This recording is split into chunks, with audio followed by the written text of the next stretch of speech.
Hello. Hi, Ashley, can you hear me okay?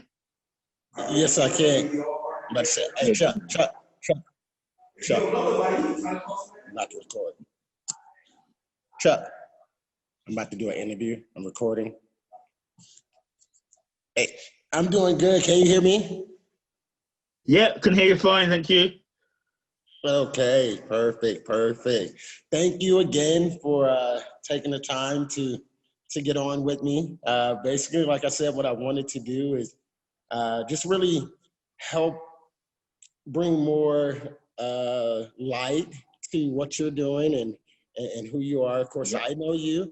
There's a lot of people on this side that we probably can help reach and let people know the vision. And so that's what I would like to do. Just spend this time just to talk about your vision, the event, and just where you're going to go with it. So. Yeah, that's fine. No, but thank you for having me. Thank you. And it looks, what you're doing there looks really good. So what's, you've got, I keep seeing these pictures of you building like an empire. So yes, I'm hoping to build an empire. Basically, I have different levels of my organization, and so we're just trying to continue to expand and grow in hopes of being able to help more athletes. So yeah.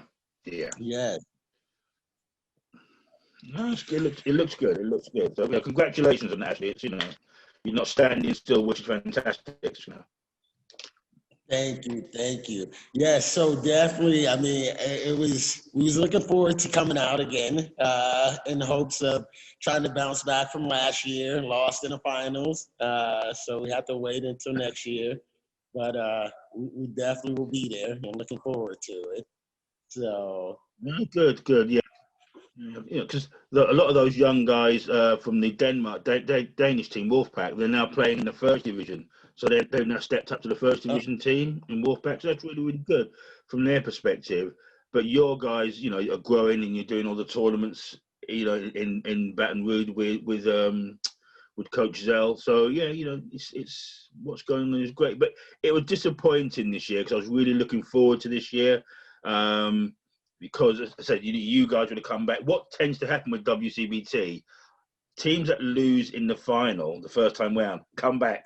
They come back for their crown. And it's one of those events where you have to go in. Because that's what the Canadian team did. And, USA Select did. They lost and then they came back going back to get it. So it would have been great to have you guys there because the fans loved you guys. You guys came out. You were really good with the fans. The coaching clinic, it was fantastic. All the kids loved you. And it wasn't just the basketball aspect of it.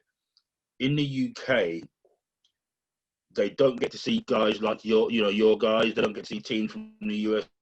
So if you would go to NBA London and want to spend $200 on a ticket, or even more, sometimes $1,000 on a ticket, they can go and do it. But for a small town where we were in Sussex, Hastings, they don't get to see teams from America or Denmark or Congo or what have you. So from that perspective, for those guys to see you and to have you guys coaching them as well, that was fantastic. You just, the fans loved you. They wanted you to come back again, and then unfortunately COVID. So we'll see you back next year. Yes, no, we really enjoyed it. Like I said, thank you again for that opportunity to be able to work with the youth out there. I know my guys, they constantly talk about when we're going back, so they enjoyed themselves as well. And even just looking at what's happening, because I know next year is almost going to be a lot of the returning champions, are going to be there. So that's going to make the level higher, which I'm excited about. For us to make it to the finals, we really continue to have to prove ourselves to be one of the elite teams. So, which is very exciting. Yeah, fingers crossed we get to there next year. I know, right? I'm like, it's been. I'm sure out in UK, it's been much like over here in the US, where everything has been shut down. Everybody's waiting to play. We're hoping that something's going to open up, and Of course, there's a few states right now that it's allowing us to play in, which is somewhat of a relief. But here in Washington, we're still unable to play, and so it's still one of those just waiting. Yeah. So with the COVID happening, how has that affected your organization? The WCBT, we haven't been allowed to do anything at all at the moment, which is because we're under regulation by Basketball England, and Basketball England have got I think it's a 5-step plan to open gyms again and to start the league again. So no teams are playing. I think the BBL, British Basketball League, are starting at the beginning of October, but with no fans. They were going to have an exhibition game last night with Newcastle Eagles in the BBL and Sheffield Sharks, and it was meant to be a test event and have some fans in. But the north of England, where they were in Newcastle, got shut down on Thursday, so they couldn't have any fans. Now they're talking again about national lockdowns, and so they've locked down the north of England. So I don't know how that is going to impact us going forward. But at the moment, there's no basketball activity, official activity in the UK at all. So you can't even, teams are starting to train, but that's it. There's no tournaments. You can't go out and play any tournaments or anything like that. There's nothing at all official. On Tuesday, I think it's Tuesday, London Lions, our professional team, are playing in the European Champions League, Basketball Champions League. They're going over to Lithuania, I believe, to play in the Champions League, and that's going to be the first official game. Again, there's no fans, but at the moment, there's nothing. Shut down totally in the UK. Okay. So the WCBT, that's a world class basketball tournament, correct? The World Club Basketball Tournament. World Club. Yeah. Everybody's I forget sometimes. That's why I call it WCBT, so I remember.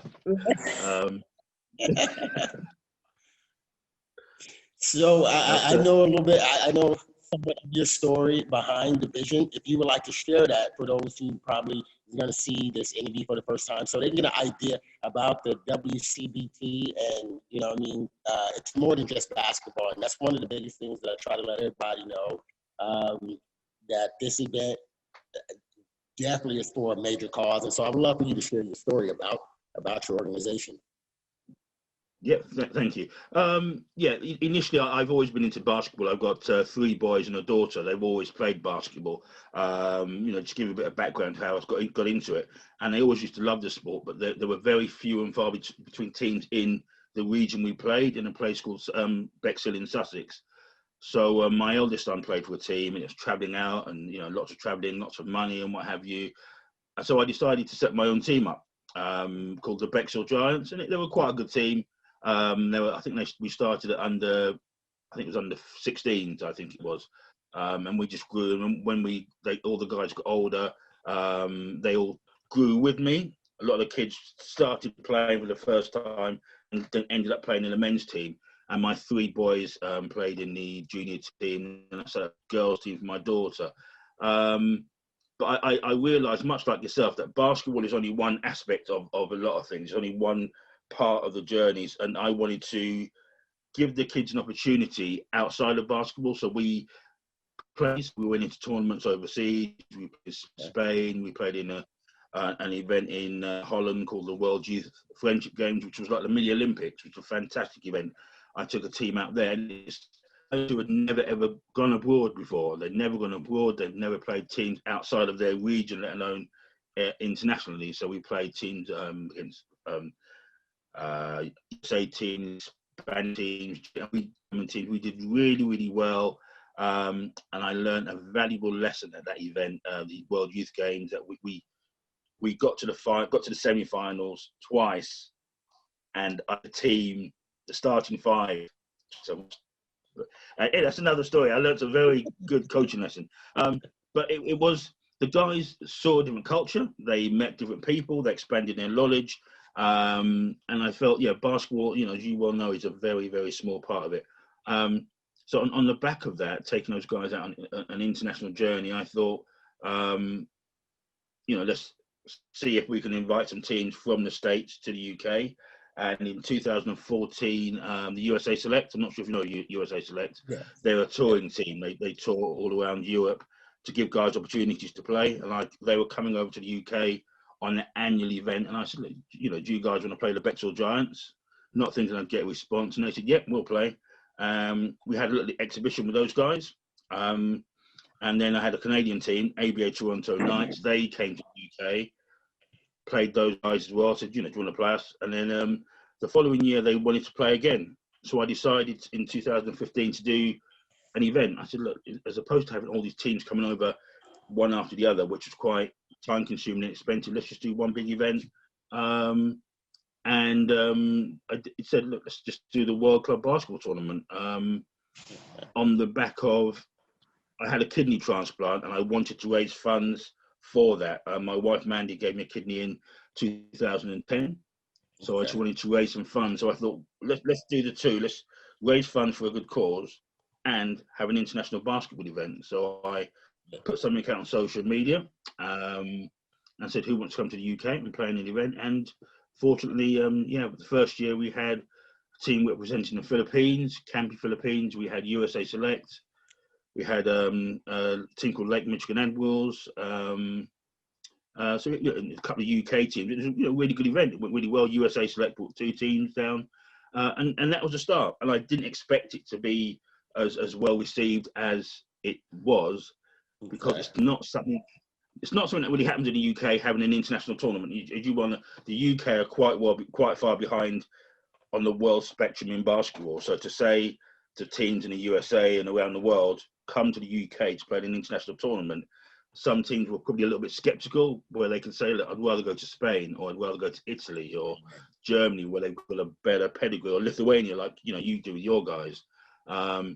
So it took a lot of effort and time to get the teams over. And the event started in 2015. It's been going 6 years now, and it's just grown and grown and grown. It's been, it's been very well received. So that was a start. And we're planning to go over to different countries now. You hosted a WCBT in Washington, and I think they're doing an event in Denver today as well. So I think Las Vegas and Denver are having a little WCBT exhibition. So it's just grown. It's grown and grown. So yes, I like I said, I love the event and just the whole idea to be a part of it. And we had a great time because we was able to have Japan be a part of our event when we held it here.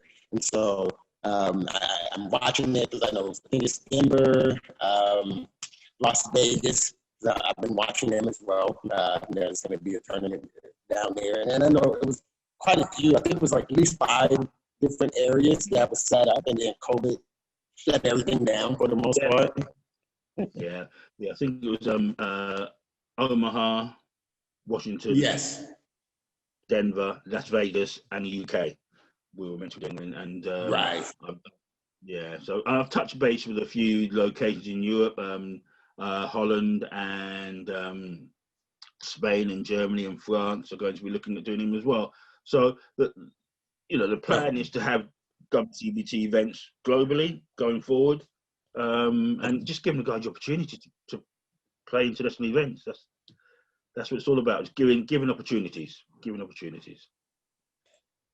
Yes. No, I definitely am excited. Hopefully, once these other countries open up events, most likely we're going to be there. That's one of our things, just constantly wanting to, one of the things that you mentioned is about the whole idea when you first started your team, and that's our mindset as well, is being able to take players and just allow them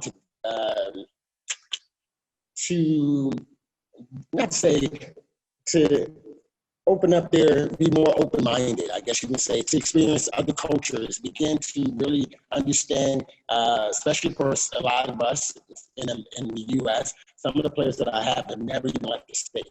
You know what I mean? So to actually go to another country and be able to experience their culture and play basketball and just lifestyle, it's rewarding just to see the impact that it had on them when they come back and they speak on these things. So that's something that I love about, one of the things I love about it, traveling and being able to play all over the world is not only trying to help the players as far as get them a job, but just them giving them opportunities in life, just to do something that they probably didn't get to do. So what do you have? I know things, like I said, is somewhat like a snail pace with everything that's going on with the COVID. If things could get back online by next year, sort of what do you have laid out if things can get back on track? I've been contacted by a couple of people who quite well renowned in the basketball community, and they're looking at want me to host exposure camps for professional players, to give professional players the opportunity. Now, that wasn't my initial plan, but because the WCBT has got quite a big network now, and I've got quite a network of coaches and teams on our platform, it's looking to go to the next step to give guys the opportunity and to try and become pro. And as you say, even just to give them the experience of playing overseas, because some guys, they just never left the country, and if they suddenly get a contract and they're told you're going to go and play in, I don't know, Moldova for 2 weeks or whatever for a season, they've never left the country. They're in a foreign country with different players, different culture. So to play in a WCBT event or any international event or travel will give them that opportunity to see the different culture, to see different places. So the plan is to possibly have exposure events. We're looking at London and around Europe, and so initially to do WCBT around Europe and partner with various different events, because there's quite a lot of tournaments in Europe who we're looking to partner with, and do exposure camps for players as well under the WCBT brand, and partner with other organizations, because there's some really good organizations out there who I think sometimes in basketball we tend to compete. A lot of people tend to compete as opposed to going, hold on a minute, they've got a good idea, let's work together. So that's what I want to try and do, and that's why guys are coming to me and saying, Eric, you've got a good platform, we've got the facilities, or we've got the network, let's work together. And I want to try and break that barrier. There's a lot of it in basketball whereby everyone wants to compete. And it's a very small world. You know people that I know, and the basketball world is tiny in reality. Everybody knows somebody. So the plan, so if you mess up one area, someone's going to know you've messed up. Or if you do something good, someone's going to know you've done something good. So the plan is WCBT, move it to London as well, centrally in London, to a bigger venue, and just expand the WCBT network overall around Europe and around the States, and then do a combine as well, do some sort of combine or exposure event, so guys are getting visibility. Ideally, I would like to still get some support isn't the right word. I would like to get Basketball England, which is our organisation, to give us a bit more recognition. It seems like I'm swimming upstream sometimes. Basketball England, they're a really good organisation. They regulate everything within the basketball community in the UK. But I tend to do my thing over here, and Basketball England tend to just go, you carry on. And I would like to get more involved with Basketball England and the BBL as well. And lots of plans. To make that happen, to get you all to somewhat come together, where do you think that would take that? What would take that to make that happen? Not criticizing them at all. I have contacted them on many occasions and said, because they have to approve my event, so I have to be regulated. What I would like them to do is just to either send some teams across, or send some teams who win the league, for example. So if you win the National League Division 1, then you can get entered into WCBT. Anyone can get entered, but it'd be good to have that synergy. And even if they came down and had some banners, posted some banners around, or if someone from Basketball England came down and handed out the medals, or if they said, look, we've got some referees who need training, we'll send 4 or 5 referees down. So it's just building that relationship where we can both help each other. Because I think yes, but basketball in England, it's okay, it's getting there, but it's very siloed sometimes. You know, no one really wants to communicate. But I know for a fact, if, as and when WCBT really does take off, then they'll probably go, oh yeah, we want to be part of you now. I think they know it exists, but they're a little bit, yeah, we'll let you carry on over there slightly. right. But when you get bigger and bigger and bigger, we'll get involved. So, but yeah, and again, it's not just my event. There's lots of other events that go on within the UK, some fantastic events, but Basketball England don't tend to really get involved in them. It's a strange relationship. They don't tend to push them as much as they should do. Yeah, you made We'll get there. We'll get there. Valid point when you mentioned the whole idea of definitely our world, especially once you come to certain levels in our industry, as far as in basketball. It's small, right? Not only is it small, but that we're constantly competing, and that's the idea. I think like you in a sense was like, I don't want to compete. And it's I understand, yeah, you compete on the court, you know, it's a game and things like that.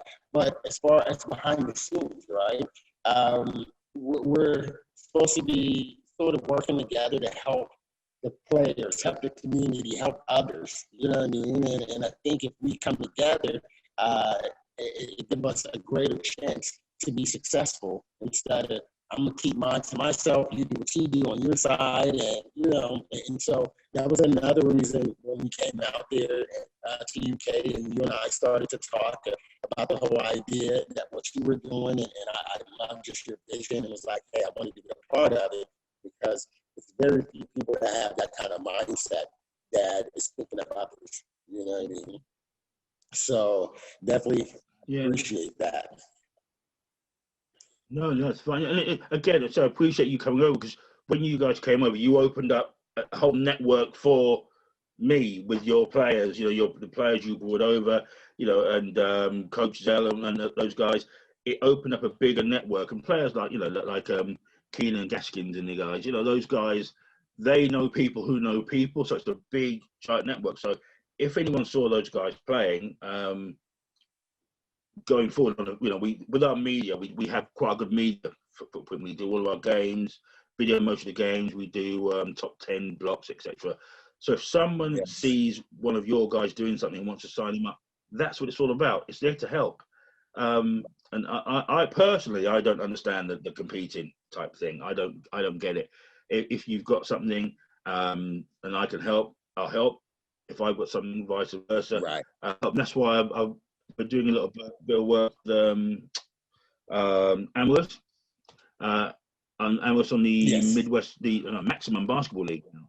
We're doing quite a bit of work with those guys, and to build his platform overseas, and vice versa. Because you know he's a really good guy. You know, Amherst is a really good guy, as you well know. So I think we have to get away from that competing mentality, and just support in the community and support our players as well. Yes, no, I agree. Hoop goes, and that's the funny part because I met Aramis over at UK, and he had the Hoop Goons. That was the first time I ever saw them, and now here it is. Him and I are very close. We work on different projects together. He's sponsored shirts. Actually, I need to show the one that he actually sponsored that I have on today. Let's see. So it's the not sure. Yeah. So it was the yes the more like the equality, you know, just yeah, you know. And so he did that, you know,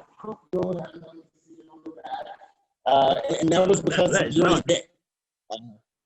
Yeah, and so that's something, you know, just letting people know that it's bigger than basketball, because for me and him, we was able to come together and talk and become friends as well. And now we're working together. Although I'm in Washington and right now he's in Texas. He had Hoop Goon is a clothing brand in which he has, and we wanted to work together on combining some ideas together and just continue to do other things to have other players. And so it's about the networking. So so definitely, like I said, my experience at your event has been an amazing one, and we're definitely going to continue to support here in the U.S. as well as coming over to wherever overseas you're going to be having events. So yeah, we got to figure out how to get you over here to the U.S. Yeah, definitely. Cause I was planning to come over in May. We're going to do an event in Las Vegas in May, and I was planning to come over, and then COVID said nope, nobody's doing nothing. So that was the plan, to work with Tony and his guys, and yeah, and see those guys and see what they were doing. But we'll get there. We will get there. It's just a blip in the world. It's just as you all know, it's very frustrating what's going on now. Where it was strange not being able to do WCBT. It should have been 2 weeks ago. And seeing what you guys are doing in the States, where some you can play in some locations and not others, that is even more frustrating. You can't do anything in the UK. But we'll get there. We will get there. But I've enjoyed watching the events that you guys have been playing. So with the Battle of the Rouge as well, that looks really, really good. The events you guys are doing and taking part in. So from that perspective, I watch what you guys are doing and other events are doing and learn as well. So it's time at this particular time with COVID. I've taken the opportunity to learn and understand a bit more and see what's going on, and look at other leagues. I've been watching other leagues as well in the States, because what I have found, there's lots of leagues out in the USA, loads of leagues, basketball leagues out in the USA. And I'm trying to figure out who sits where. It's just very strange. That is one of the things that even living here in the U.S. and participating in different events or in leagues, that's one of the things that I had to really just look at. I mean, of course, I started out when I first got started almost 10 years ago. I was in the ABA, and then I went to the IBL and, the NABL, so it was all of these different leagues, and we're trying to figure out which one is going to give us, I would say, best opportunity, especially when you start talking about players. Myself as not only a coach but an owner, I'm like, my part of my vision is to help players to go, if it's to go overseas, learn the business, whatever it is, how can I assist you? And so finding the right league that's going to be about the players and not sort of be about money or unprofessional, just all of these different things. So we do have tons of leagues in the U.S., and that's one of the hard parts. Like you said, is looking to see who's where, and everybody says we're the best. We have this, we have that. But I think, like you said, if maybe some of these leagues came together, the owners or the commissioners, and they sit down and we actually talk, right? And say, how can we maximize what we have in our resources and make maybe it can be a bigger, a combined league or something like that. But I think that's the biggest thing. Everybody wants to, for whatever reason, be the face or be the person, instead of it being about us all.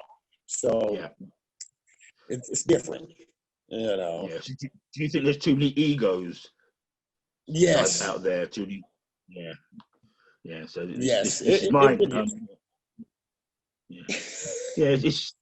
That's what I've been doing, because I've been trying to connect with certain leagues and just seeing what's going on. And I'm going, as you just said, there's the OBL, the NBPA, the NBL, the Midwest, Maximum Basketball League, and it's trying to figure out who sits where. But from an overseas perspective, in the UK and in Europe, all they see is the NBA and then the NCAA, and then after that, there's no one knows what's after that. Maybe it's the I think it's the league called the basketball league, is it? I think there's a league run by a gentleman called David Magley, which looks like a really good league.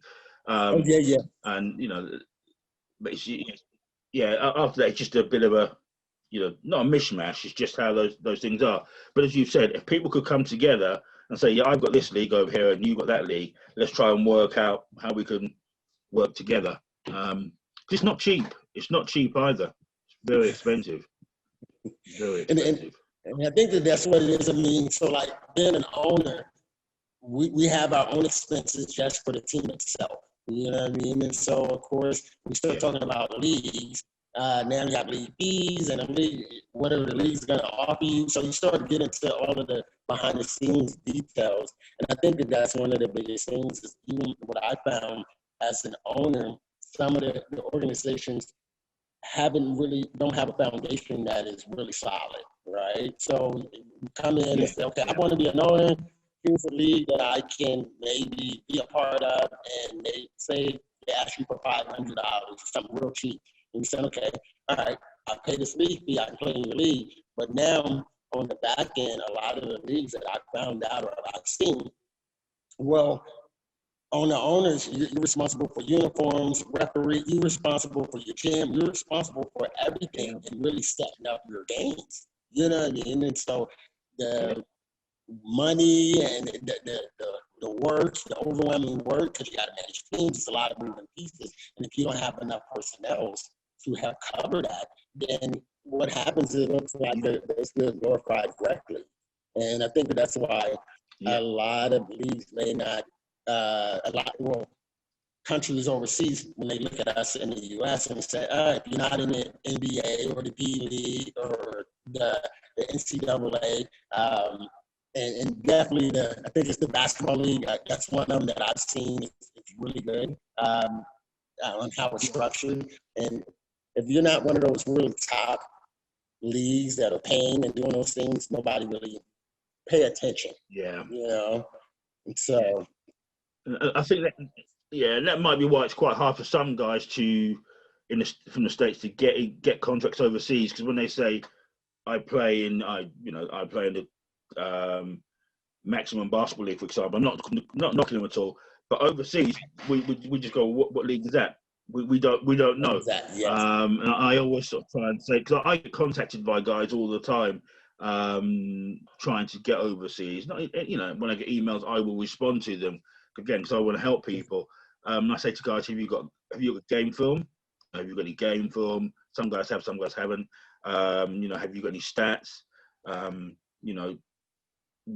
Sort out your profile on your social media. So things like that. Some guys that, when you're doing a game video, don't have a video with, they'll send me a video and say, watch this video, and I'll watch it on YouTube, and it's got, swearing and music. And take that stuff off, because the first time a coach is going to get that, he's going to go, F the police. Oh, that's done. That's done. And it's gone, it's gone. And the guy might be a fantastic player. And so I go back and I say things like that to these guys, because, it's really, there's so many good players out there. There's so many good guys out there. They just want to get the opportunity, but they've got to see themselves. Again, this more than I do, actually, being in the States. They've got to see themselves as a product. That they are the product. They are the they've got to market themselves as that tool, as that product, and that's what I try and say to a lot of these guys. No, and it's great that you're saying it, because I think for me, of course, being maybe in the U.S. and I try to talk to my players now, I give credit to a lot of the guys that I've been blessed to work with. Our relationships, they listen and they watch and they've seen what I've been able to do with them.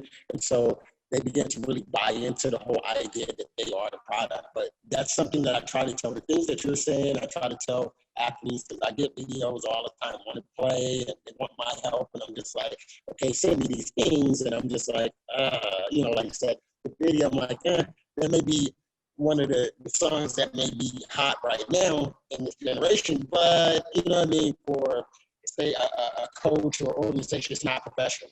You know what I mean? So there's certain things you got to learn how to be a professional because you are a product, and that's just the reality to the game. You know, and so you have to be marketable. And so that's one thing that it's good to hear you saying from being in UK. You know, I'm over here in the US, so more people, you know, I spoke to coaches in Lithuania, Japan, Lebanon. So I'm speaking to coaches and owners and personnel that are in the basketball community all over the world. And a lot of us, we're speaking the same language. You know what I mean? And I think that that's something that's very important for players. And also, not only players, but even coaches and owners, because I feel like myself, I should be like a mentor. You know what I mean? I should be someone, although I'm the coach or owner, I should be able to guide my guys and say, this is not what we need to do. We need to do A, B, and C, this, and that, and get things in affairs in order so we can be successful together. So it's not just on their back. So it's something that, like I said, I commend you. Just to say that, because I've been talking about this for 9 years as an owner, you know, being a player. That's what I realized. I am a product, so I got to be marketable. You know what I mean? Yeah. So, yes, very good. You know, a lot of the guys have got good intentions and said that they're really good players. It's just that it's probably because they haven't been told that by high school, college, or university or whatever. They just go and they play, and they're really good when they play at university, and then they just said, right, you graduated, out you go. On your way, you know, you're in the world now. And they don't know anything else. It's not their fault they haven't been given that advice. And that's why it's quite good we had at WCBT 2018, we had a guy called Mike Creppy. I'm not sure you know Mike. He played in the BBL, and he came over and he did a presentation to a lot of the players because he's played around the world, and he was chatting to the guys and said, this is what you need to do. This is how you need to become the product. And so it's really good to hear it from him, someone who's actually lived it. I haven't lived it. I've seen it, but Mike Creppy has actually lived it, you know, overseas, playing in those strange countries like, you know, Moldova, Serbia, and you're playing these where you don't know anything. So from hearing it from him to these players was really, really, really good. But yeah, you know, I think we're the same mindset. We want to help people, and that's why the WCBT it wasn't initially set out to be as it was. It's more of a fundraising event, but as it grew to be more an international platform, it's a platform to give guys help now, to give them support, you know, to give them some guidance, and they can go and play against. Your guys can, you know, play against a good team from Denmark, and you know, and they can probably network with those guys, etc. So it's you know, Kings of Congo and all these teams. So the initial concept was fundraising, but like most things, they just grow and evolve and evolve and evolve. So yeah, I'm looking forward to the next few years. So now with the changes, although they first initially started as a type of fundraising, now it's become a platform as well for exposure. What are your hopes to see, you know, as far as overall, what are your hopes for the organization to be in the next maybe 3 to 5 years with that now? What this plan might be very grandiose. I'm not too sure, but I would like to have a WCBT league where we have a league where you have teams in France, you have team in Germany, where team in Italy, team in the States, where they're playing in various events, their own events, and then they will come to one location and have a Champions of Champions WCBT league over the course of a week. It can happen. Something can happen. You have to have visions. But yeah, have a WCBT league. I did about 2 years ago. We looked at a WCBA league, which is a World Club Basketball Association. We were looking to do a league with some guys in the States, and we had the plans. We're going to have a league in various cities in the States, and that's what Las Vegas, Denver, Omaha, Minnesota, Salem, various locations around the States, and the winners of that league were going to come to the UK.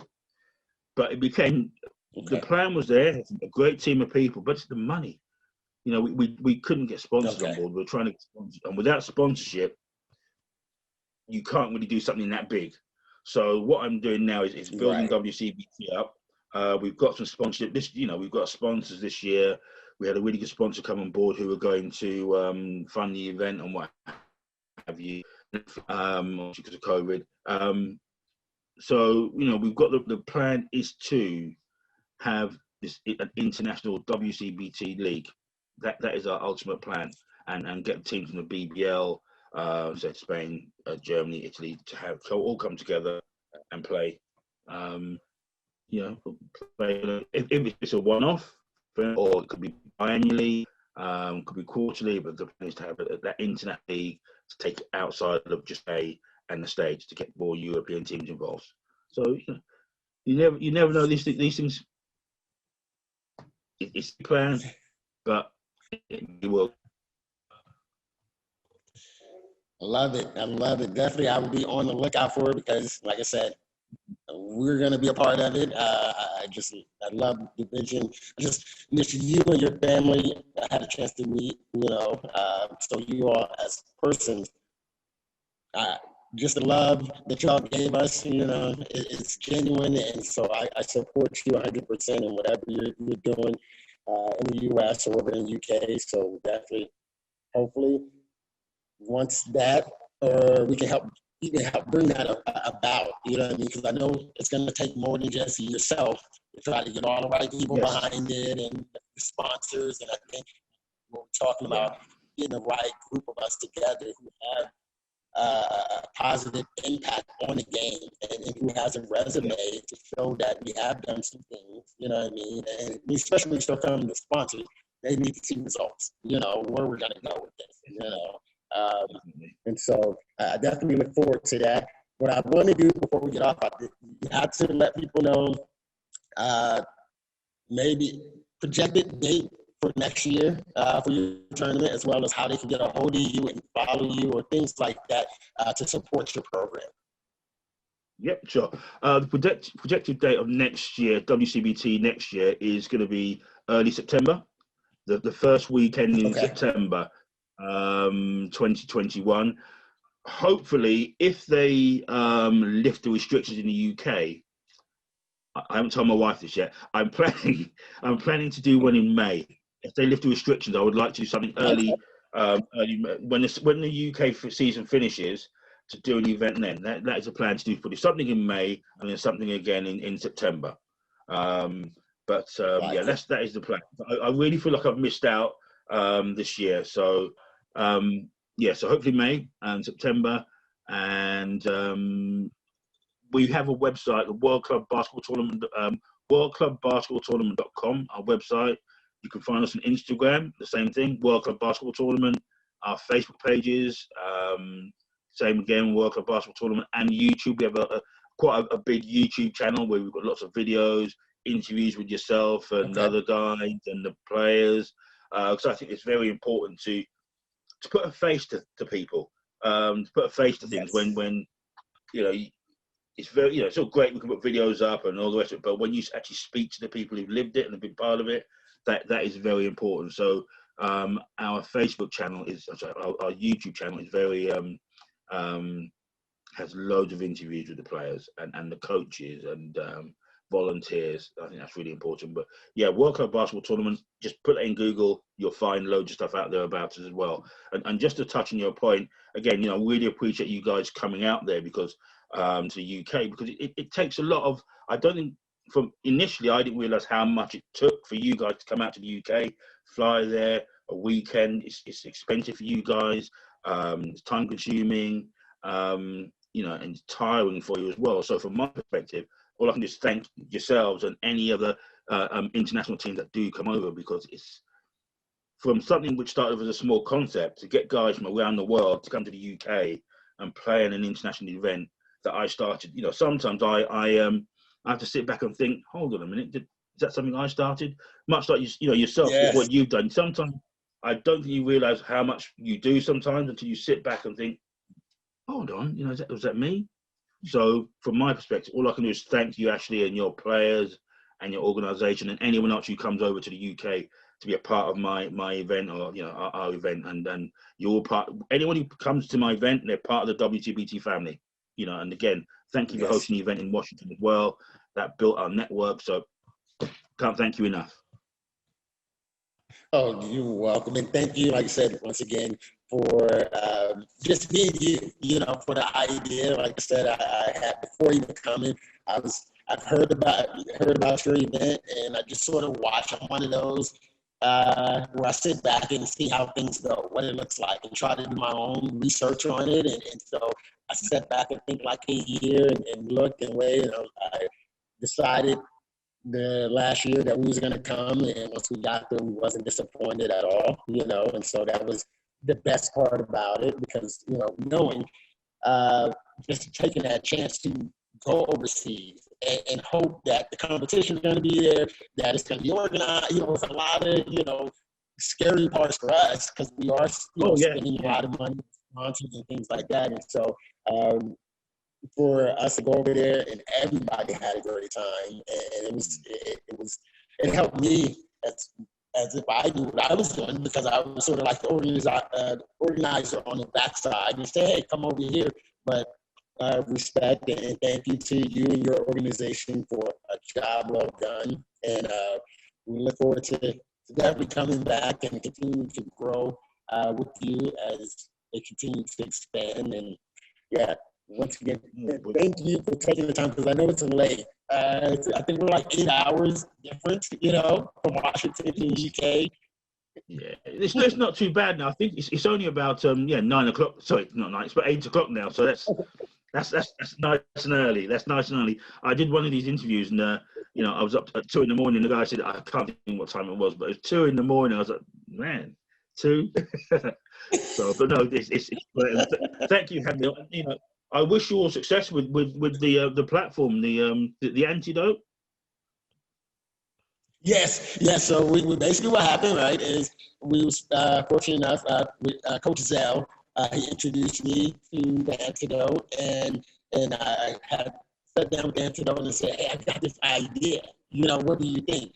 And they listened, and they was like, you know what, we love the idea, and we get behind it and support it. And so that's what we're doing right now, continue to build on to a vision that God gave me about the show. And so I'm excited to see when it comes to full circle what it's all going to look like, because they're going to add their pieces. They do all the editing. They have the platform. So we're on Apple TV, Amazon, and Roku. So I'm like, oh, wow. Like you said, you sit back and you just look at it, and I'm like, wow, really, am I on TV? You know what I mean? So it's just crazy things like that I never thought when I first got started with any of this, that a lot of the things that are coming to pass and still coming, I never really imagined doing these things. And so the COVID, in a sense, to me, although it's shut down and it has done a lot of damage, financially and just mentally, emotionally, in a sense, and just the sickness itself, but on the back end, what it did also for me personally, it allowed me to slow down, just slow down and look at everything and reevaluate. And so that's the thing. And in doing that, that's where I look back and I look around, because I have, if you was here in my studio, you see all these papers that's up that my team and I would just sit down and think and write, how can we get better? What did we mess up, or how can we fix it and move forward? And so it's been a good time to really grow and learn, and to reconnect with friends like yourself, and just say, okay, how can we assist one another? How are you doing? Just being one of those, just really having true relationships, So thank you for, like I said, taking the time to jump on, because I know they sent you a message like, hey, Eric, I want you to be on the show. He was like, sure, okay, one day, So it's my pleasure. Anything I can do to help and push the platform overseas, just let me know, shout me. I'll do anything I can. I'm always there, actually. Because again, as I said, I appreciate you bringing your guys over. One of the most favourite teams that have come over to the UK that have played in the WCBT. The fans loved them. I was looking at the video the other day, the coaching clinic. All those kids, they loved it. So, you know, I appreciate you guys coming up with that. And yeah, you know, your guys are Kits at one of the most favourite teams that played in WCBT. You've got to come and take that chip. Thank you. Yes. we will definitely be back next year because we have unfinished work. Even once because I'm one of those believers, even after we win it, we're still going to come back. We will win it. I just don't know how long it's going to take us, but we will win it. But we're going to continue to be, come back and support it and host one out here. And just once the league, the visions that you have, I believe it's going to come to pass. And as it comes to pass, we're going to be right there beside you. And so I'm going to let you get some rest until next time. Yes, my friend, thank you for this time. Thank you very much, Ashley. Okay, thank you very much. And we'll have a good night, Eric. soon. Okay, sounds good. Thank you. Thank you very much. Cheers. Thank you. Bye. Bye.